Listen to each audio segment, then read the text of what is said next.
Ruah, Ruah, aliento de Dios en nosotras. Ruah, Ruah, Espíritu de nuestro Dios. Ruah, Ruah, aliento de Dios en nosotras. Ruah, Ruah, Espíritu de nuestro Dios. Espíritu de Dios en nosotras, derriba los muros antiguos, construye una nueva creación, levanta la ciudad de Dios.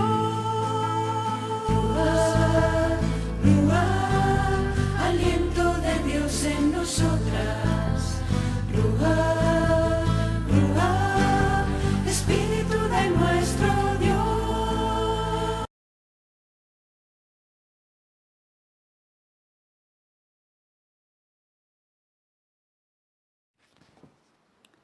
Muy buenas tardes.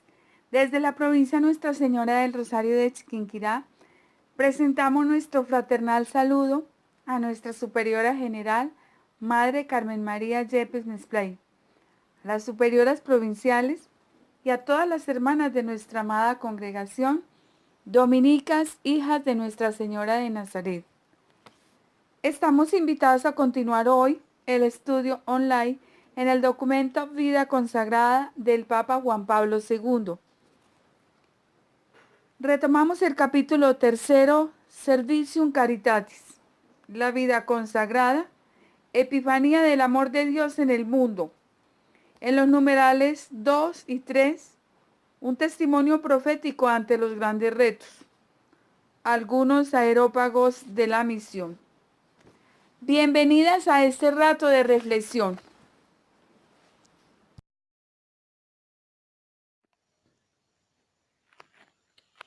Testimonio profético. En su exhortación apostólica, Vida Consagrada, el Papa Juan Pablo II da una maravillosa descripción de la misión profética de la persona consagrada. No hace referencia a los profetas bíblicos, sino que habla de los profetas de nuestro tiempo.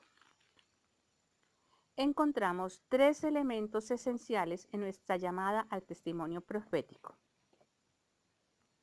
Primero, el profeta escucha la palabra de Dios en los acontecimientos de la historia. Aprender a reconocer la voz del Señor es clave. Podemos ver que el testimonio profético exige estar a la escucha del Señor. Podemos desorientarnos y seguir otras voces, a veces una voz interior que procede de nuestra propia voluntad, otras una voz convincente, la de lo fácil, otras veces una voz fuerte, la de la autoridad. Pero lo que necesitamos es oír la voz del Señor. Se parece a la del buen pastor, que conoce a sus ovejas y éstas le reconocen. Entonces, nuestra respuesta consiste en escuchar. Habla, Señor, que tu siervo escucha. La voz del Señor nos llega de distintas maneras. La oímos ya sea a través del reconocimiento de los valores evangélicos. Vemos el relato evangélico vivido con claridad y oímos la llamada. O a través de los signos de los tiempos. Conocemos situaciones de personas que nos invitan a comprometernos. O por las llamadas de la iglesia o de nuestros superiores, que disciernen las mociones del Espíritu de un modo especial en la vida de la congregación. Entonces estamos llamados a la obediencia y a la acción. Segundo, el profeta reflexiona la palabra de Dios. Reconocer y escuchar la palabra de Dios es la primera etapa del testimonio profético. La etapa final es llevarla a la práctica. Estas 2 etapas parecen bastante evidentes, pero existe una etapa intermedia, la que nos introduce en la contemplación, aquella en la que buscamos conocer lo que Dios quiere de nosotros en esta situación. Esta etapa intermedia está basada en la reflexión y la oración. Como lo dice el documento, El profeta siente arder en su corazón la pasión por la santidad de Dios y oye su palabra en el diálogo de la oración. Hay dos elementos interesantes en esta parte del testimonio profético. En primer lugar, el profeta recibe la gracia de un esclarecimiento de la naturaleza y de la voluntad de Dios. Cuando observa la situación actual, el profeta reconoce dónde está presente Dios y de qué forma le llama a actuar. El auténtico profeta busca cumplir la voluntad de Dios, aclarada mediante la escucha y la reflexión. El profeta escucha la palabra de Dios en el diálogo de la oración. No se contenta con hablar o escuchar, sino que habla y escucha. En tercer lugar, el profeta proclama la palabra de Dios con su vida, sus palabras y sus hechos. Si la vida consagrada mantiene su propia fuerza profética, se convierte en el entramado de una cultura en fermento evangélico, capaz de purificarla y de hacerla evolucionar. Lo demuestra la historia de tantos santos y santas que en épocas diversas han sabido vivir en el propio tiempo sin dejarse dominar por él, señalando nuevos caminos a su generación. La misión del profeta gira en torno a la palabra de Dios, y no solo en la proclamación de la palabra.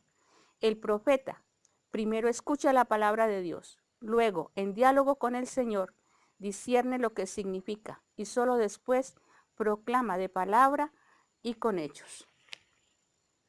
Contemplar las verdades de la fe en la oración, y luego irradiar sobre los demás los frutos de esa contemplación, nos dicen nuestras constituciones en el numeral 168. Fidelidad martirial. Esta urgencia tiene un solo nombre, que es antorcha ardiente y luminosa, que es por sí misma fecunda en todo lo que toca. Fidelidad. Y en la medida en que se apaga u opaca, falsificando su alcance, la misma vida cristiana se desdibuja en el mundo, sirviendo solamente a la confusión y desazón. La fidelidad al propio carisma conduce a las personas consagradas a dar por doquier un testimonio cualificado con la lealtad del profeta, que no teme arriesgar incluso la propia vida. Una especial fuerza persuasiva de la profecía deriva de la coherencia entre el anuncio y la vida.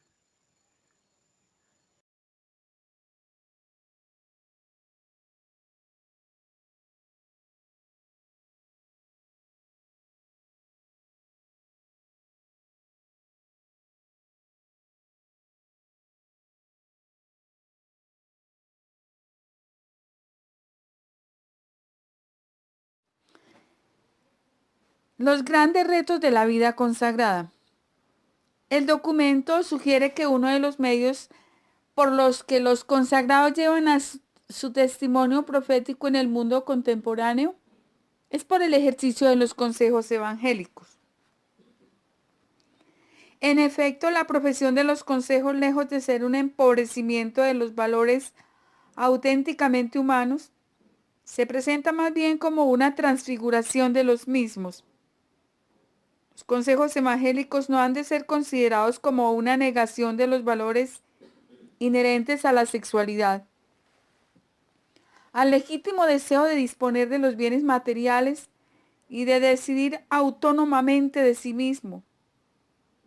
Quienes siguen los consejos evangélicos buscan la propia santificación, pero también hacen una propuesta a la humanidad: rechazar a un mundo hedonista y hacer visible a Dios. El reto de la castidad consagrada. El primer reto proviene de una cultura hedonista que deslinda la sexualidad de cualquier norma moral objetiva, reduciéndola frecuentemente a un mero juego y objeto de consumo. La respuesta de la vida consagrada consiste ante todo en la práctica gozosa de la castidad perfecta, como testimonio de la fuerza del amor de Dios en la fragilidad de la condición humana. En Cristo es posible amar a Dios con todo el corazón, poniéndolo por encima de cualquier otro amor, y amar así con la libertad de Dios a todas las criaturas. La castidad consagrada aparece de este modo como una experiencia de alegría y de libertad. El reto de la pobreza. Otro reto está muy representado por un materialismo ávido de poseer, desinteresado de las exigencias y de los sufrimientos de los más débiles y carente de cualquier consideración por el mismo equilibrio de los recursos de la naturaleza. La respuesta de la vida consagrada está en la profesión de la pobreza evangélica, vivida de maneras diversas y frecuentemente acompañada por un compromiso activo en la promoción de la solidaridad y de la caridad. Dios es la verdadera riqueza del corazón humano.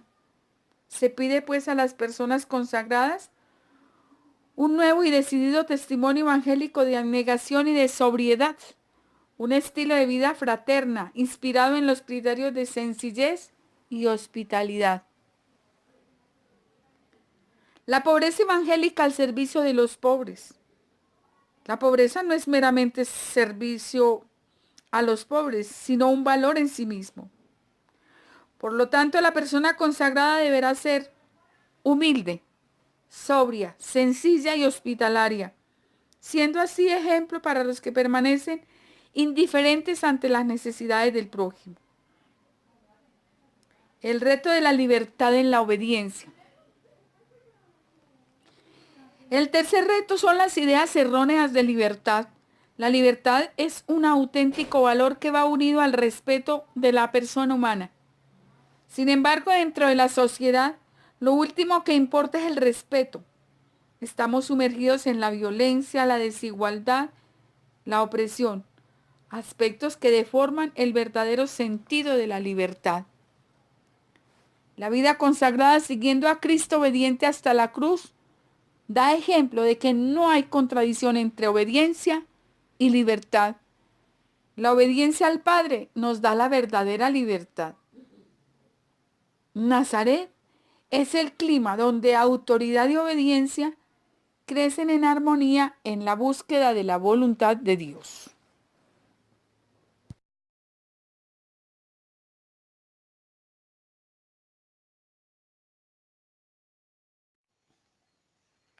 Cumplir juntos la voluntad del Padre.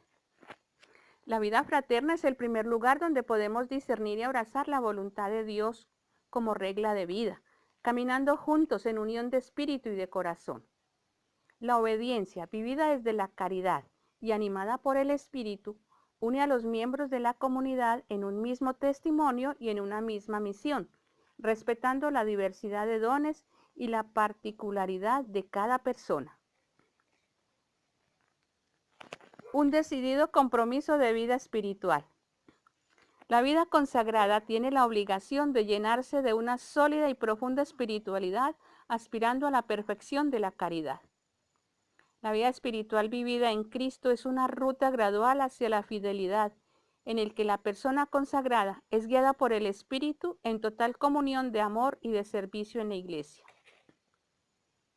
La vida espiritual debe ocupar el primer lugar en el programa de la vida consagrada, de tal modo que cada instituto y cada comunidad sean escuelas de auténtica espiritualidad evangélica.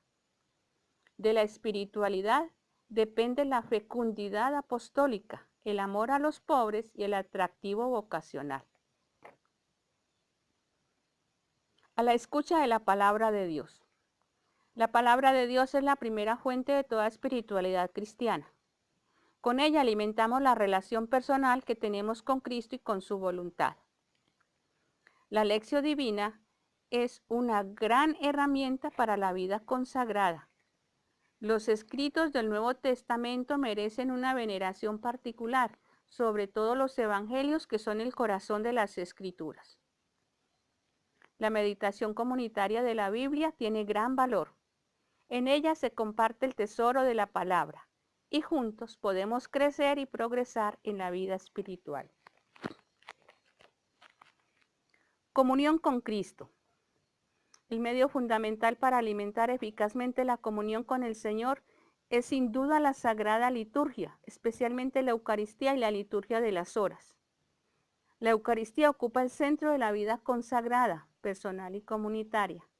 En ella cada consagrado está llamado a vivir el misterio pascual de Cristo, uniéndose a Él en el ofrecimiento de la propia vida al Padre.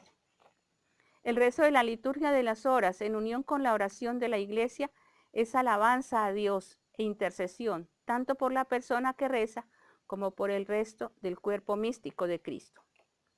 Otros aspectos relevantes son el sacramento de la reconciliación, que nos lleva a vivir una conversión continua, la dirección espiritual, donde la persona recibe ánimos para responder a las mociones del Espíritu, el rezo del Santo Rosario como medio de unión con la Virgen María, que es puente hacia su Hijo Jesús.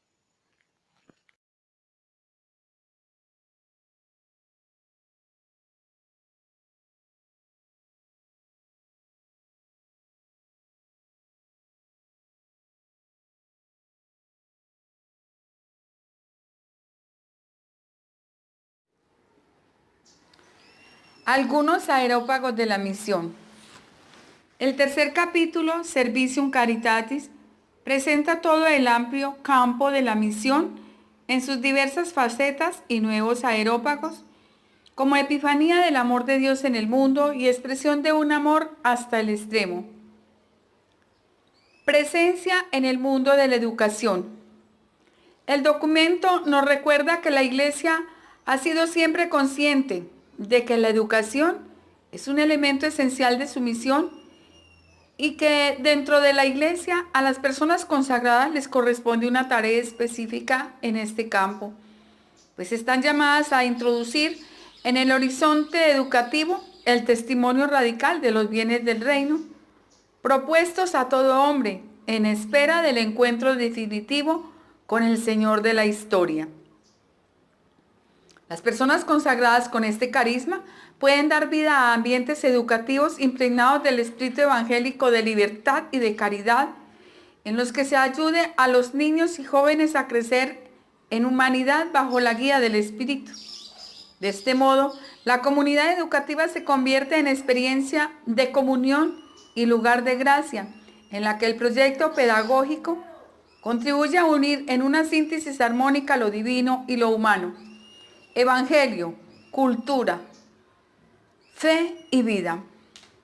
En la historia de la Iglesia desde la antigüedad hasta nuestros días, abundan ejemplos admirables de personas consagradas que han vivido y viven la aspiración a la santidad mediante la labor pedagógica y que a su vez proponen la santidad como meta educativa.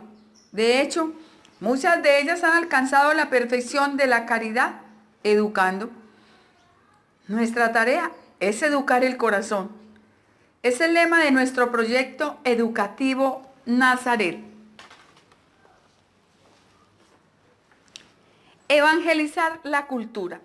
Los consagrados están llamados también a encontrar en el anuncio de la palabra de Dios los métodos más apropiados a las exigencias de los diversos grupos humanos y de los múltiples ámbitos profesionales, a fin de que la luz de Cristo alcance a todos los sectores de la existencia humana y el fermento de la salvación transforme desde dentro la vida social, favoreciendo una cultura impregnada de valores evangélicos.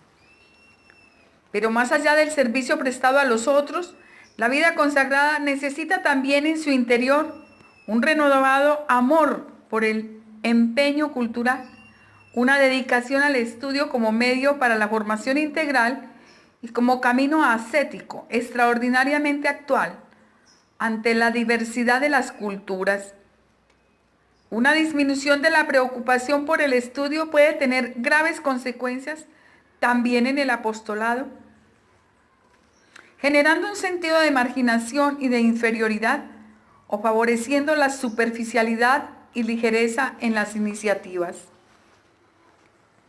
En la diversidad de los carismas y de las posibilidades reales de cada instituto, la dedicación al estudio no puede reducirse a la formación inicial o a la consecución de títulos académicos y de competencias profesionales. El estudio es más bien manifestación del insaciable deseo de conocer siempre más profundamente a Dios, abismo de luz y fuente de toda verdad humana.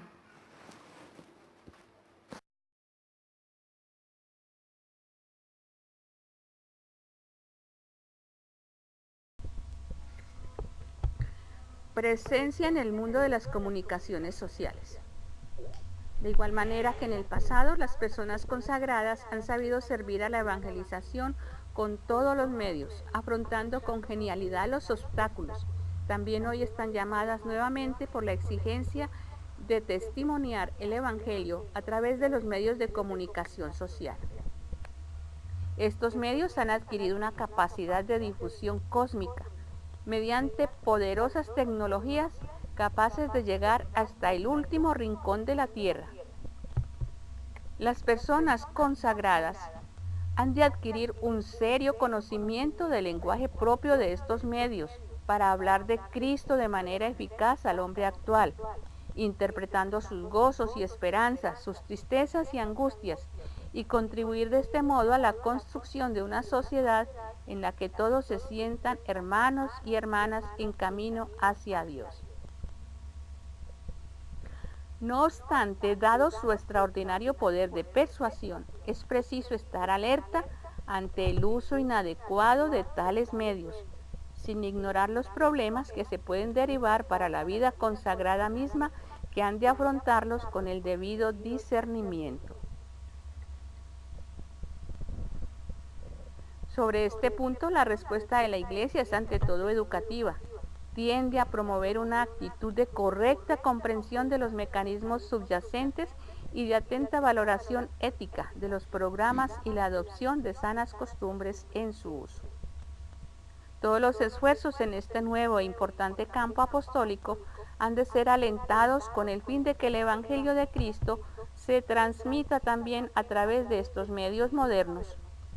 Que las personas consagradas, además y especialmente los miembros de los institutos seculares, presten de buen grado sus servicios, según las oportunidades pastorales, en la formación religiosa de los responsables de la comunicación social pública o privada, para que se eviten, de una parte, los daños provocados por un uso adulterado de los medios, y otra, se promueva una mejor calidad de las transmisiones, con mensajes respetuosos de la ley moral y ricos en valores humanos y cristianos.